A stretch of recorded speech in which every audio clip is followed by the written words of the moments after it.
ఎక్కడున్నాడట? పరలోకమందు ఉన్నాడని. ఆయనకు పక్షపాతము లేదు.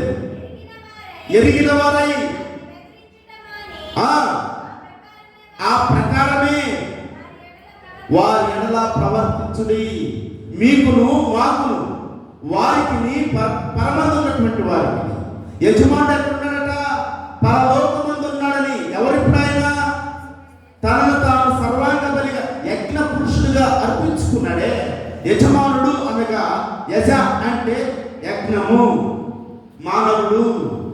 ఆ యజ్ఞంలో బలి అయిపోయేటువంటి మానవుడు, మనిషి రూపంలో ఉన్నటువంటి యజమానుడు ఆయన ప్రభు అయిన యేసుక్రీస్తు. యజమానురాలని ఎవరు పిలుస్తారు? కుటుంబాన్ని పట్టించుకోకుండా నా ఇష్టం వచ్చినట్టు నేను తిరుగుతా, నా భర్తతో నాకు సంబంధం వల్ల చేతకైన వాడికి తిరుగుతారు, వాళ్ళు యజమానురాలు. కష్టమైన, నష్టమైన, కన్నీళ్ళైనా, బాధైనా, ఇబ్బంది అయినా, కొట్టినా, తిట్టినా, ఇతనే నా భర్త, వీరే నా పిల్లలు, ఇదే నా కుటుంబము, చస్తే ఇక్కడే ఉంటా, ఎప్పటికీ నేను అలిగి మా అమ్మగారికి వెళ్ళను అని తీర్మానం తీసుకొని కుటుంబం కొరకు ప్రయాసపడతారే, వాళ్ళని యజమానురాలు అని పిలుస్తారు. ఎవరిని పెడితే వాళ్ళని యజమానుడు అని పిలవరు. కుటుంబం కొరకు బాధ్యత కలిగి జీవించేటువంటి వారిని, కుటుంబం కొరకు వారిని వారు సమర్పించుకుంటూ వారి రక్తాన్ని చెమటగా మార్చి కుటుంబం కొరకు కష్టపడి బిడ్డల ప్రయోజకులు చేయాలని ఆలోచన చేస్తారే. పిల్లలకి, భార్యకి, పిల్లల ఇంట్లో ఖర్చు పెట్టి లెక్కేస్తూ ఉంటారే, వాళ్ళే యజమానులు. నేను అంటాను, సరిగ్గా నువ్వు కూర్చొని నువ్వు ఖర్చు పెట్టుకుంటుంది ఎంత, కుటుంబం కొరకు బిడ్డల కొరకు ఖర్చు పెట్టింది ఎంత, ఉన్నది నువ్వు పాడు చేసింది ఎంత, నీ రెక్కల కష్టం నువ్వు సంపాదించింది ఎంత, ఒక్కసారి కలపేసుకో. ఎందుకు నేను బ్రతుకుతున్నాను నీ అంతట నువ్వు అనుకుని నీ చెప్పుతో కొట్టుకోకపోతే నన్ను యజమానుడిని ఎవరు పడితే వాళ్ళు పిలవాలండి. మన యజమానుడు ఎక్కడున్నాడంటే పరలోకమందు ఆయన ఉన్నాడు. అందుకే వాక్యం నుంచి మనం చదువుకుంటే ఈ యజమానుడి గురించి కొన్ని విషయాలు చాలా స్పష్టంగా రాయబడి ఉంది. మత్తయి సువార్త 24:45 ధ్యానించాలి. యజమానుడు తన ఇంటి వారికి ఏం చేస్తాడట? యజమానుడు తన ఇంటి వారికి తగిన వేళ అన్నము పెట్టుటకు వారి పైన ఉంచిన నమ్మకమైన వాడును, బుద్ధిమంతుడును. నాయన యజమానుడు వచ్చినప్పుడు ఏ దాసులు ఇలా చేయించుట అతని కనుగొనును వారు ధన్యులు. యజమానుడు కొరకు నిలబడేటువంటి వారు. యజమానుడు అనేవాడు తన కుటుంబం కొరకు ఏం సమృద్ధి చేస్తారట? అన్నము సమృద్ధి. అందుకే వాక్యం మనకు ఒక మాట్లాడుతుంది, గృహము విత్తనము, పితరుల యొక్క స్వాస్థ్యం. విత్తనం అంటే డబ్బు, గృహం అంటే నువ్వు ఇచ్చే ఇల్లు. ఈ బాధ్యత కలిగిన యజమానులు ఏమిస్తారంటే బిడ్డలకి అన్నము సమృద్ధిగా. యజమానుడు దేవుడు 3 ఏళ్ళు వెతికినా, యజమానుడు దేవుడు 3 ఏళ్ళు వెతికినా కనబడలేదు ఒక ఫలమైనా, కనబడలేదు ఒక ఫలమైనా. ఈ భూమి మీద వ్యర్థమని పలికి, ఈ భూమి మీద వ్యర్థమని పలికి నరికించామనేను ఆ చెట్టును, నరికించామనేను ఆ చెట్టును. అంజూరపు చెట్టు ఒకటి నాటెను ద్రాక్ష వనమందు, పూతాడే పిందె మీదే, పూతాడే పిందె మీదే, పచ్చని ఆకులతో నిండే, పచ్చని ఆకులతో నిండే. అంజూరపు చెట్టు ఒకటి నాటెను ద్రాక్ష వనమందు.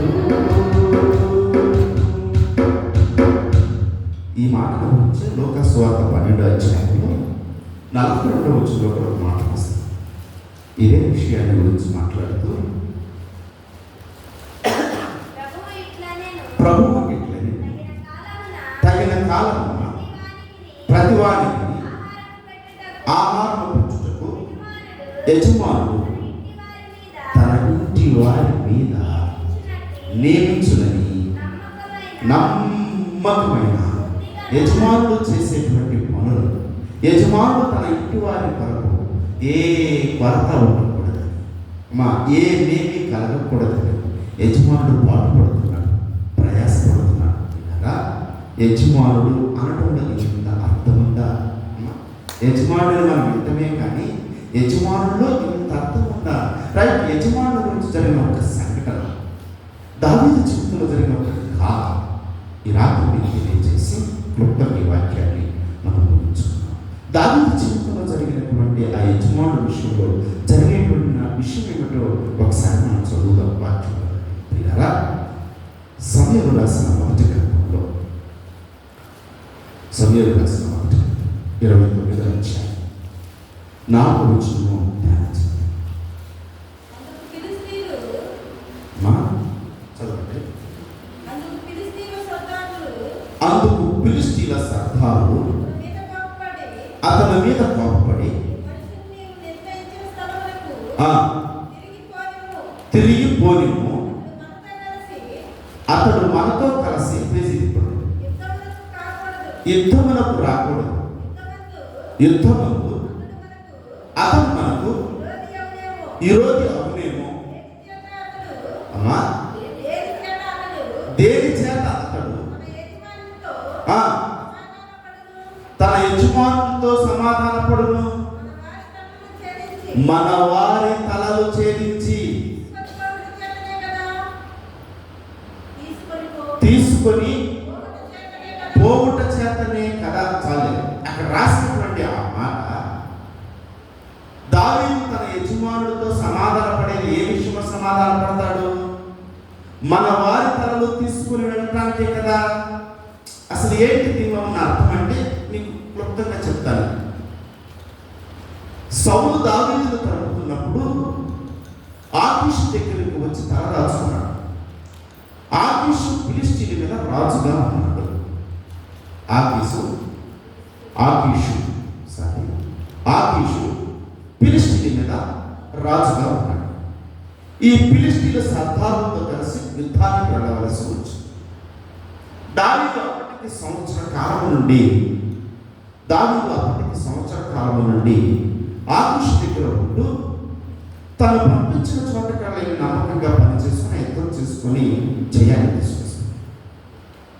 తర్వాత వీళ్ళందరూ కలిసి యుద్ధానికి బయలుదేరుతున్నప్పుడు దావీదు కూడా వాళ్ళతో బయలుదేరాడు. దావీదు రావడం ఆకీషుకు ఇష్టమే, కానీ ఇప్పుడు ఎవరికి ఇష్టం లేదంటే ఫిలిష్తీయులకు ఇష్టం లేదు.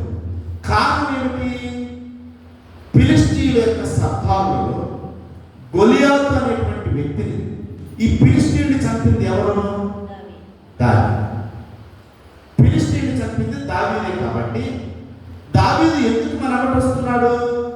ఇప్పుడు దావీదు తన యజమానుడు సౌలుతో సమాధాన పడేది ఎప్పుడు? ఫిలిష్తీయుల తలలో తీసుకుని వెళ్ళినప్పుడేగా.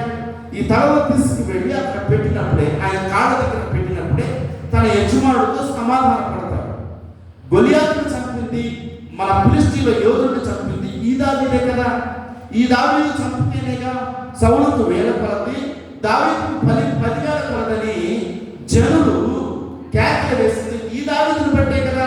కాబట్టి ఈ దావీదు మనతో యుద్ధానికి రావడానికి వీళ్ళని ఫిలిష్తీయుల సర్దారులు ఆకీషుకి ఇష్టమే యుద్ధానికి రావడం, ఎవరు? దావీదు. కానీ ఎవరికి ఇష్టం లేదు? సర్దారులు, ఫిలిష్తీయుల సర్దారు. అసలు ఫిలిష్తీయులు ఎవరు? క్లుప్తంగా గబగబా చెప్తారు. ఫిలిష్తీయులు ఎవరంటే వాళ్ళు ఎక్కడో తప్పిపోయి వచ్చినట్టు కాదు. ఆఫ్రికా అడవుల్లో జీవించే ఆదిమానవులైతే కాదు. ఫిలిష్తీయులు ఎవరిలో నుంచి వచ్చారంటే నోవాహు సంతానంలో నుండి వచ్చినవారు. నోవాహుకి 3 కుమారులు, శపించబడిన వాడు హాము ఉన్నాడు. ఆదికాండం 10వ అధ్యాయం 13, 14 వచనాలు చదువుదాం. ఇక్కడ ఆదికాండం 13వ అధ్యాయం 10వ అధ్యాయం 13, 14 వచనాలు ఒకసారి ధ్యానించండి. మిస్రాయిము అనామీయులను, రెగాబీయులను, కప్తోరీయులను, అమ్మా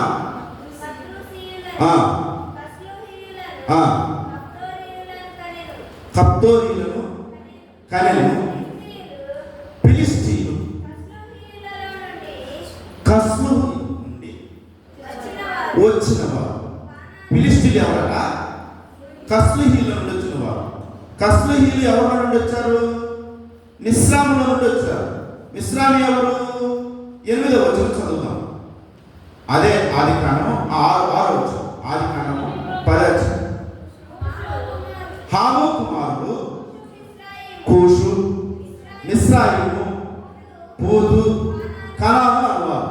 మిస్రాయిములో నుండి వచ్చినటువంటి వారు కల్లుహీలు. కల్లుహీల నుండి వచ్చినటువంటి వారు కస్లుహీల నుండి వచ్చినటువంటి వారు కఫ్తోరీలు. కఫ్తోరీలు తర్వాత ఫిలిష్తీయులు కస్లుహీల నుండి వచ్చారు. ఇప్పుడు కస్లుహీలు ఎవరు? మిస్రాము కుమారుడు. మిస్రాము ఎవరు? హాము కుమారుడు. హాము ఎవరు కుమారుడు? నోవాహు కుమారుడు. నోవాహు ఎవరు కుమారుడు? ఆదాము కుమారుడు. మీరు అలా చూస్తే అట్లా ఆదాము దేవుడి చేత చేయబడినటువంటి వాడు. ఇప్పుడు ఈ ఫిలిష్తీయులకి పరిశుద్ధ గ్రంథంలో ఒక పేరు పెట్టబడింది. జకరియా గ్రంథము 9వ అధ్యాయం 6వ వచనాన్ని మనం ధ్యానం చేస్తూ ఉంటే ఫిలిష్తీయులకు ఒక పేరు పెట్టబడి ఉన్నది. ఫిలిష్తీయులకు పెట్టబడిన ఆ పేరు ఏమిటంటే అష్డోదులో సంకర జనము కాపురముండును. ఫిలిష్తీయుల నేను నాశనము చేశాను. అష్డోదులో ఎవరంటే కాపురం ఉంది? సంకరజనము. ఇప్పుడు సంకరజనం అంటే ప్రియులరా రెండు జనాంగాల నుంచి పుట్టినటువంటి వారు. ఇప్పుడు మనము ఏమంటామంటే కంచరగాడిద. కంచరగాడిద అంటే గాడిదకి గుర్రాన్ని పుట్టింది కంచరగాడి. ఇది ఎక్కడికి పంపించమని ఇక్కడే వచ్చు. కొన్ని విషయాలు వచ్చేస్తాయి కాబట్టి కంచరగాడి. ఈ సంఖ్యల జాతని ఎవరిని అంటారు? ఫిలిష్తీన్ అంటున్నారు. ఫిలిష్తీన్ ఎవరి నుండి వచ్చారు? కస్లుహీల నుండి వచ్చారు. కస్లుహీలు ఎవరు? మిస్రాయిముల నుండి వచ్చినటువంటి వారు. మిస్రాయిలు కస్లుహీల నుండి వచ్చినటువంటి ఈ తెగ ఫిలిష్తీన్. ఈ ఫిలిష్తీన్లు ఎక్కడున్నారంటే అష్డోదు. ఓకే, అష్డోదులో ఉన్నటువంటి వారికి పెట్టినటువంటి పేరు ఏంటంటే సంఖ్యల జాతి అన్నాడు. అలాంటి ఇంటికి కాదు అమ్మా ఈ సంఖ్యల జాతి. ఇప్పుడు ఈ ఫిలిష్తీన్ ఎందుకు ఇప్పుడు దావీదు అంటున్నారు?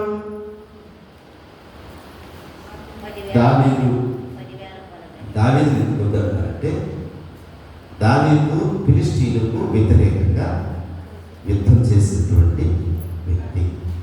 ఇప్పుడు ఈయన ఏం తీసుకుపోతాడట? ఫిలిష్తీయులకు ఆలోచన ఏంటి? ఫిలిష్తీయుల తలలు చేయించుకుపోతాడు. సంఖ్య జాతీయ సేవకుడు అంటారు. దీన్ని ఆత్మీయంగా చెప్తే సంఖ్య జాతిని ఎవరినంటారయ్యా అంటే ఆదివారపు ఆరాధన, ఆదివారం ప్రార్థన. మిగిలిన రోజులన్నీ ప్రార్థించాలి. ఆదివారపు ప్రార్థన, సోమవారం నుంచి శనివారం దాకా సిగరెట్. ఆదివారపు ఆరాధనలో ఏమన్నా 2 చేతులకి ప్రార్థించి, సోమవారం నుంచి కుటుంబాన్ని, భర్తని, పిల్లలను పట్టించుకోకుండా నీ ఇష్టం వచ్చినట్టు నువ్వు తిరిగితే నువ్వు సంఖ్య జాతి కాదు. దేవుణ్ణి ఆరాధిస్తున్నటువంటి నోటితో లేని నోటితో బూతులు మాట్లాడితే ఎవరు వీళ్ళు? దేవుణ్ణి ఆరాధిస్తున్నటువంటి నీవు పరిశుద్ధత లేకుండా బ్రతికితే, దేవుణ్ణి కొలుస్తున్నటువంటి మనము దేవుణ్ణి ఆరాధిస్తూ చూడబడిన దృశ్యాలు సెల్ ఫోన్లో చూస్తూ జీవిస్తే ఎవరవుతారు? ఈ రాత్రి ఇక్కడ కూర్చున్నటువంటి మనము మన జీవితంలో, మన బ్రతుకులో మనం మార్చుకోవాల్సింది ఏమిటయ్యా అంటే, ఫిలిష్తీయుల తలను ఏ రీతికి అయితే ఛేదిస్తున్నాడో, ఏది మన సంకర జాతిలోనికి తీసుకుపెడుతుందో, ఈ రాత్రి దాన్ని ఛేదించి ప్రభు పాదాల మీద పెట్టి, ప్రభువా ఇప్పటి వరకు నాయన నా యజమానుడు నన్ను తెలుసుకొని కూడా నేను నమ్మకంగా బ్రతకలేకపోయాను. ఇది ఈ రాత్రి నాయన నేను దాన్ని ఛేదిస్తున్నాను. దావీదు ఫిలిష్తీయుల తలలో ఛేదించి సౌలు పాదాల మీద పెడితే సమాధానం కలిగినట్లుగా దేవునితో నీకు సమాధానం కలగాలి అంటే నిన్ను ఏది మనశ్శాంతి లేకుండా చేస్తుందో, ఆదివారం ఒకరోజు ప్రార్థన, సోమవారం నుంచి శనివారం వరకు నీ ఇష్టమైనటువంటి మార్గాలను నడిచి పాపాన్ని విడిచిపెట్టకుండా నువ్వు బ్రతికి నీ తలంపులను నీ ఆలోచనలు నెరవేర్చుకుంటూ కుటుంబంలో పిల్లలు ఏమైపోయినా పర్లేదని, వాళ్ళు దీవించబడకపోయినా పర్లేదని నీ జీవితాన్ని, నీ విచ్చలవిడి జీవితాన్ని నువ్వు అనుభవిస్తూ నీ సంతోష సుఖభోగాలను మునిగి తేలుతుంటే ఏమంటారు? ప్రార్థన చేస్తున్న నోటితోనే, ఏ నోటితో మనం ప్రార్థన చేస్తున్నాం ఆ నోటితోనే అపవిత్రమైనటువంటి మాటలు మాట్లాడుతాం. ప్రార్థనకు పెడుతున్నటువంటి వాళ్ళ మీద చాడీ కొట్టి చెప్పుకుంటే దేవుడు మనం చేర్చబడుతుంటాం. ఈ రాత్రి ఈ వాక్యం ద్వారా ఏది మనలో ఆటంకంగా ఉందో, దేవుని మనసును గెలుచుకోవడానికి, ఆ యజమానికి దాసులుగా ఉండకుండా మనల్ని ఏది ఆపుతుందో, ఈ రాత్రి దాన్ని ఛేదించి ఆయన పాదాల మీద పడవేయుగాక. వాక్యం నుంచి మనం చదువుతుంటే పిల్లరా చాలా శ్రేష్టమైనటువంటి మాట. ఏమని మాట్లాడతారు అంటే, ఆదికాండము 24వ అధ్యాయం 65వ వచనంలో యజమాని ఎదుట మనం ఎలా ఉండాలో అక్కడ మనం చదివి దాన్ని చూసి మనం నేర్చుకోవచ్చు. మనల్ని ఎదుర్కొనేటప్పుడు పొలంలో నడుచుచున్న ఆ మనుషులు ఎవరని దాసుని అడగగా అతడు ఇతడు నా యజమానుడు అని చెప్పాను కనుక ఆమె ముసుగు వేసుకొనెను. అబ్బా ఎంత చక్కటి మాట అండి. ఎవరు ఆ పొలంలో నడుస్తున్న మనుషుడు ఎవరు? ఇస్సాకు. ఇస్సాకును చూసినటువంటి ఒంటిల మీద వస్తున్నటువంటి రెబెకా ఎలియాజరుని అడిగింది, ఆ మనుషుడు ఎవరంటే ఇతడు నా యజమానుడు అని చెప్పగానే ఇప్పుడు ఆమెకేమయ్యాడు? యజమానుడు. ఆ యజమానుడి దగ్గరికి రావడానికి, ఆ యజమానుని ఎదుర్కోవడానికి ఆమె ఏం చేసింది? ముసుగు వేసుకుంది. ఆరాధనకు వస్తారు, సరిగ్గా కూర్చోవడం కూడా తెలియదు, దేవుని సన్నిధిలో ఉంటారు, ప్రవర్తన మార్చుకోవడం తెలియదు. ఏ బయట ఉంటున్నామో లోపల కూడా కాసేపు అట్లాగే ఉంటాం, కాసేపు కళ్ళు మూసుకొని వెళ్ళిపోతే ఆ నామకార్థ భక్తి దేవుడు సమాధి చేయనుగాక. ఆ నామకార్థ భక్తి నీలో నుండి తొలగించునుగాక. నిన్ను ఆటంకపరుస్తున్నటువంటి అపవాదిని పారదోలునుగాక. నీ కుటుంబంలో నువ్వు చేస్తున్న ప్రార్థన బట్టి సమాధానం దయచేయునుగాక. ఆ యజమానుడి దగ్గరికి మనం వెళ్ళాలంటే పిల్లగా రెబెకా ముసుగు వేసుకుని చాలా ఆత్మీయ అర్థం ఉంటుంది దాంట్లో చెప్తారు కదా. తర్వాత రోజు కూడా మనం చెప్తాను. ముసుగు వేసుకుందట ఆ యజమానుడి దగ్గరికి. ఈ యజమానుడి దగ్గరికి మనం వచ్చాం. మన పాపపు పాత రోత జీవితం, మన పాపపు క్రియలు ఏముంటాయో మూట కట్టి ఒకసారి దూరంగా మనం విసిరివేసి ఆ యజమానుడు ఎదుట పవిత్రంగా మనం బ్రతకడానికి తీర్మానం కలిగి రావాలి. అందుకే ఆ ఎలియాజరు భక్తుడు అంటాడు, అదే 24వ అధ్యాయం ఆదికాండంలోనే ఎక్కువ సార్లు 24వ అధ్యాయం రాయబడింది యజమానుడి గురించి. అక్కడ రాయబడినటువంటి ఆ విషయం 54వ వచనం చదువు. 54 అతడును అతనితో కూడా ఉన్న మనుషులను అన్నపానములను పుచ్చుకొని లేచినప్పుడు అతడు నా యజమాని యొద్దకు నన్ను పంపించుడని చెప్పగా, ఏమడుగుతున్నాడు? నా యజమానుడి దగ్గరికి నన్ను పంపించండి. ఈ రాత్రి నువ్వు తీర్మానం తీసుకొని వచ్చావు ఎక్కడికి? యజమానుడి దగ్గరికి నేను వెళ్ళాలి అని ఎలియాజరు అడుగుతున్నాడు. నా యజమానుడి దగ్గరికి నిన్ను ఆటంకపరుస్తున్నా, నిన్ను ఏది ఆటంకపరుస్తుందో నీలో ఉండి నువ్వు ఒక తీర్మానం కలిగి ఉండాలి. నేను నా యజమానుడి దగ్గరికి వెళ్ళి కూర్చున్నాను. నా సంగతి అంతా ఆయనకి నేను తెలియపరచు. నా గురించి అనుమానం తెలిసిన నా దేవునికి నన్ను నేను సమర్పించుకోవాలి. నేను యజమానుడిగా నేను పిలువబడాలంటే నన్ను నేనుగా ఆ ప్రభువుకి సర్వాంగంగా సమర్పించుకోవాలి. హృదయమే కాదు, మా దేహంలో కూడా ప్రభువుకి మేము సమర్పించుకోవాలి. ఎంత పరిశుద్ధంగా మనం జీవించాలి కదా. తిమోతికి రాసిన 2వ పత్రికలో 2వ అధ్యాయం 21వ వచనం చదువుతుంటే పిల్లరా, యజమాని గురించి అక్కడ మాట్లాడదు. తిమోతికి రాసిన 2వ పత్రిక 2వ అధ్యాయం 21వ వచనం అపోస్తలుడైన పౌలు భక్తుడు తిమోతితో మాట్లాడుతున్నాడు. ఎవడైనా వీటిలో చేరక తన్ను తాను పవిత్రపరచుకొని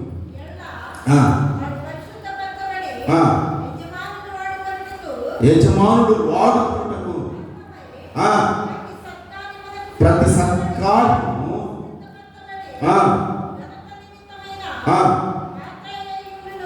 ప్రియులారా, మనల్ని మనం పవిత్రపరచుకుంటే యజమానుడు మనల్ని వాడుకుంటాడట. యజమానుడు మనల్ని వాడుకోవాలి అంటే ఏ శంకర క్రియలు మనలో ఉంటాయో, అష్టోదులో శంకర జాతి వారు ఉన్నారట. వీళ్ళు ఎక్కడ మనకు కనపడతారయ్యా?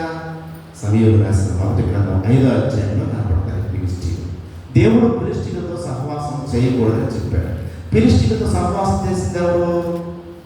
చేసినటువంటి వ్యక్తి ఏమయ్యాడు? ఆ శంకర జాతులతో సహవాసం చేశాడు.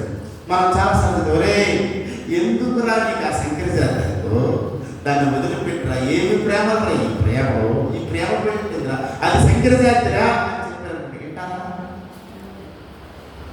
వింటారా? అమ్మో, మా ఇంటికి వచ్చింది మా వాళ్ళ పెద్ద కోడకి శంకర, మా ఇంటికి వచ్చిన కోడది ఎవరు కొత్త కోడకి శంకరది, శంకర జాతి. ఫిలిష్తీయులకు పెట్టబడిన పేరు.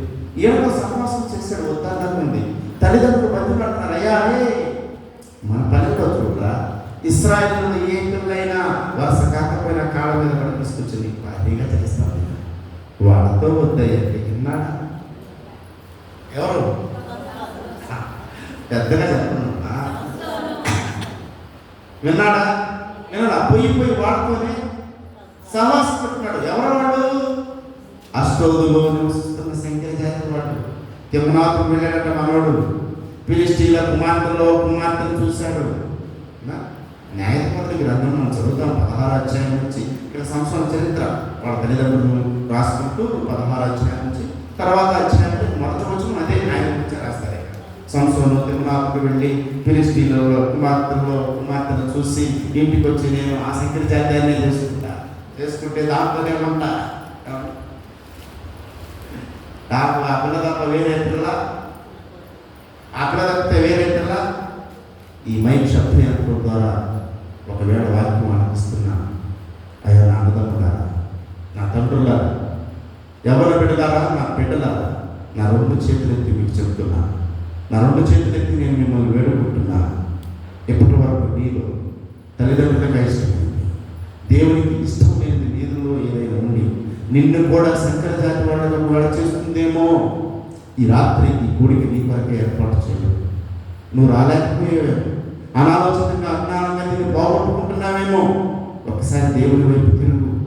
చాలాసార్లు చెప్తారు, అయ్యో అసలు శంకర జాతి అంతా మనకి వద్దంటే వద్దు అని చెప్పిన వినరు. పాతకాలంలో చాలా బాగుంది. వివాహం కాని అమ్మాయి, వివాహమైనటువంటి ఆడపిల్లలని చాలా ఈజీగా గుర్తుపెట్టేవాడు. ఈరోజు ఆ వ్యక్తులు పాతకాలంలో గుర్తులుండి, ఈరోజు 2 పిల్లలు పుట్టినా కానీ వాళ్ళు వేసే డ్రెస్ లాంగ్ లెంత్, 3 పిల్లలు పుట్టినారు లాంగ్ లెంత్, లాంగ్ లెంత్ దాని కింద ఉన్న మెట్లు తీసేస్తే అక్కడ పెళ్ళి 5 తీరా చూస్తే 3 పిల్లలు. వీడు మావాడు కూడా తక్కువేం కాదు, మావాడు కూడా సగం వయసు అయిపోయిన తర్వాత రంగులేసి ఆహా చుట్టూ ఉన్నగా దూమి వీడికి పెళ్లి వచ్చిన పిల్లలు ఉన్నాయి కానీ కుర్రాళ్ళు అయినా వీడు మోసం చేసాడు, వీడు మోసం చేస్తాడు. వెనకటి రోజుల్లో అయితే బాగుంటుందా బాగు జాకెట్ వేసుకుని రిబ్బన్ వేసుకుని జడేస్తుంటే తర్వాత బాగుంటుందా బాగు జాకెట్ వేసుకుని 2 రిబ్బన్లు జడ వేసుకుంటే ఆ పిల్లలకి పెళ్లి కాదు. ఆమెను వేసుకున్నట్లయితే పక్కగా బాగా జాకెట్ వేసుకొని రిబ్బులు వేసుకుని వచ్చేవాడు. మా చిన్నతనంలో చాలా అద్భుతంగా ఉండేది. చాలా అద్భుతంగా ఏంటయ్యా అద్భుతం అంటే తెలుసా, ఇది భోజనాలు పెట్టేవాడు. భోజనం దగ్గర చెక్క కూర్చోడు, చెక్క పాలు ఉండే ఇవన్నీ వేసేవాడు. పేపర్ లేదు కాదు, ఆకు వేసుకుంటూ వెళ్ళిపోవడమే. ఆకు వేసుకుంటూ వెళ్ళేటప్పుడు ఉన్న భోజనాలు ఏంటంటే ఆకుకూరలతో పెట్టేవాడు. పులిహార ముందే చెప్పుకున్నాం మేమంతా ఈ టీం మేము మాట్లాడుకున్నాం. పిల్లలు వస్తారు కదా పెళ్లికి, ఆ పెళ్లికి వచ్చినట్లు తెల్లప్పుడు వేసుకున్నట్లు రాదు, ఎర్రప్పుడు వేసుకున్నట్లు రాదు. ఎంత ఆ రోజు ఎక్కువ వేసి ఐటమ్ ఏముండింది, పులిహారే. ఈ గాలిలో బజ్జీలను చేస్తానే, ఫ్రై ముక్కలు లేవు, ఏమి లేవు, చికెన్ ముక్కలు ఏమి లేవు, కాకపోతే పులిహార ఎక్కువ వేసాము. దానికంటే ముందే లేదు ఏంటంటే వాళ్ళు సాయంత్రం పాటు తెచ్చింది లేదా కాలుతో పాటు తెచ్చినటువంటిది కాలుతో లడ్డు ఉంది వేసుకుంటూ వెళ్ళేవాడు. నచ్చిన పిల్ల తెల్లరి పడ్డ పిల్లలు నచ్చిన 2 లడ్లు వేసి ఈ అభిమానం చూసేవాడు వాడు, 2 లడ్లు వచ్చావు అప్పుడు 4 లడ్లు అంటే వంకాయ పులిహార వేసేవాడు. అసలు వాళ్ళు ఎంతసేపు ఉంటారు, అది కాసేపు ఉండి వెళ్ళేవాడు పేర్లు పెట్టుకుంటాం మేము. అరే మా జీవితంలో జరిగింది ఏంటి, ఆ రోజుల్లో చాలా ఇంటే గుర్తుపట్టేవాడు. ఇప్పుడు ఏమన్నా గుర్తుందా, అంత సంఖ్యజాలంగా తయారైంది. అది ఒకరికి ఒకళ్ళు ఏమైనా యజమానుడికి నువ్వు నమ్మకంగా బ్రతకాలంటే, నీ యజమానుడికి నువ్వు లోపలి జీవించాలంటే, అక్కడే నడుస్తున్న అతడు నా యజమానుడు చెప్తే రెపకమ్మ ఒంటి మీద నుంచి నీకు ముసుగేసుకుంటారు. ఒకప్పుడు యజమాని ఇంటికి వస్తున్నట్టే గడ ఉనికేవాడు. ఈరోజు ఉనికేవాడు ఉన్నారు, ఉనికిచ్చేవాడు. వాడు పట్టాక పని చేసి వచ్చినారు. నీ డాడీ కొట్టుకోవాలి, కన్న వాడే తీసుకోవాలి, వాడే తీసుకోవాలి. లుంగి మనీ ఎక్కడ గట్టిగా అదే బా ఇంకే గట్టిగా ఏమి ఎక్కడ కూర్చుందా అంటే ఏమి అమ్మ కోడలా ఏం సీరియల్, ఏం సీరియల్, తోడి కోడళ్ళు కలిసి మాత్రం చేతగా చూసేదండి. వాడు చూపించేది ఏంటంటే ఈ తోడి కోడలు ఎంత సాగపట్టాలి, ఆ అక్కకి అన్నంలో ఏం పెట్టాలి, ఈ మామూలు ఏ లాడీ దక్కించాలి. సీరియల్ చూస్తుంది. వీళ్ళు చూసేది ఏంటంటే అత్త కోడళ్ళు, అమ్మ కోడలు, తోడి కోడళ్ళు, బంగారు కాపం ఈ చూస్తారు. కానీ కాపం గుర్తుకోవడం మాత్రం క్రీస్తు ముందు దేవుని బిడ్డలారా, మనలో ఏ నుండి మనల్ని బలహీనపరుస్తుందో ఈ రాత్రి మనందరి మనం తీర్మానం తీసుకుంటాం. దావీదును చూసిన వాడు అనుకుంటున్నారు, ఇక్కడ ఎవరో తెలుసా, ఫిలిష్తీయుల తలలో తీసుకెళ్ళి తన యజమానులు కాళ్ళ మీద పడేస్తాడైనా. ఈ రాత్రి మనం కాళ్ళ మీద పడేయాల్సి, మనలో ఏ నుండి ఫిలిష్తీయుల లాంటి శంకరచార్య క్రియలు ఏమున్నాయో వాటిని ఛేదించి ప్రభు పాదాలు, అయ్యా నా యజమానుడు నీ దాసుని, నేను నమ్మకంగా జీవించడానికి నాకు కృప దయచేయాలి. ఈ రాత్రి వేడుకున్నాం. యజమానులో ఉన్నటువంటి ఈ అర్థం చాలా విషయాలని మనం ఊహించుకున్నాం. యజమానుడికి అనే మాటకి ఇంత అర్థం ఉందా? యజమానుడు వెంటనే కానీ ఒక్క యజమానుడి మీదే ఇంత చరిత్ర ఉందా అని ఆశ్చర్యాన్ని మనకు కలిగిస్తుంది. నిజమే, దీని గురించి సిద్ధపడుతున్నప్పుడు నాకు ఒక ఇంత ఆశ్చర్యం కలిగింది. అరే మనం చాలాసార్లు మనం మాట్లాడాలని చెప్పాము, యజమానుడు నమ్మకం చెప్తున్నాము, కానీ యజమానుడు అర్థం. ఈ రాత్రి దేవుడు నీతో నాతో కూడా మాట్లాడు. బలపరిచిన దేవుడికి మహిమ కలుగును గాక. మా యజమానుడికి మనం నమ్మకంగా జీవితం, ఆయన కృపతో మనం ముందుకు కొనసాగాలి. అట్టి కృప దేవాది దేవుడిని అందరికీ తోడై ఉండును గాక. ఆమేన్. పరిశుద్ధుల ప్రేమ నమ్మకం కలిగిన మా తండ్రి, నీ వాక్యం ద్వారా ఇప్పటి వరకు మీరు మాతో మాట్లాడేందుకు స్తోత్రాలు. ఆలోచించిన ప్రతి ఒక్కటి నా తండ్రి, నా నాయనకు నా తండ్రి, వారి యొక్క హృదయాలు నీరు నీ వాక్య ప్రకారం జీవించేటువంటి గొప్ప భాగ్యం మా అందరికీ అనుగ్రహించాలి. మా ప్రభువు నజరేయుడైన యేసు నామమున ఆమేన్.